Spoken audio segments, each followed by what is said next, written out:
I was 16 when my parents told me I was getting married. 16, when I still loved painting stars on my ceiling and sneaking ice cream after midnight. I remember shouting, "Why marriage at 16?" But in our little mountain town, some traditions were stronger than dreams. His name was Noah, 19, quiet and always looking like he carried the weight of the sky on his shoulders. We didn't know each other.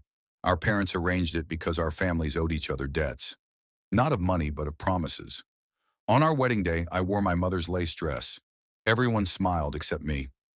Noah looked at me and whispered, "I'll protect your freedom until you're ready." I didn't understand what he meant. Not until later. Days turned into months.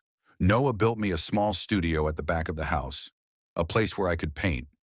He never touched me without asking. He made breakfast before sunrise, left me notes that said things like, "You don't have to love me yet." I began to see something different in him, kindness that didn't demand anything. He wasn't my captor. He was my shield. One rainy night, I overheard his mother arguing with him. She said, "You married her to save her reputation, not because you love her." And he shouted, "I did it because I couldn't watch her suffer for her father's mistake." My heart sank. It turns out, my father's business deal had gone wrong, and to save our family's name, Noah's family offered marriage as a solution. He took it to save me. The next morning, I couldn't look at him the same. He gave up his own dreams, college, travel, freedom, just to keep mine safe. So I started loving him quietly, painting him when he wasn't watching, cooking his favorite meal on Sundays. And one day, as the sun lit our tiny porch, I whispered, "I think I finally understand why marriage at 16.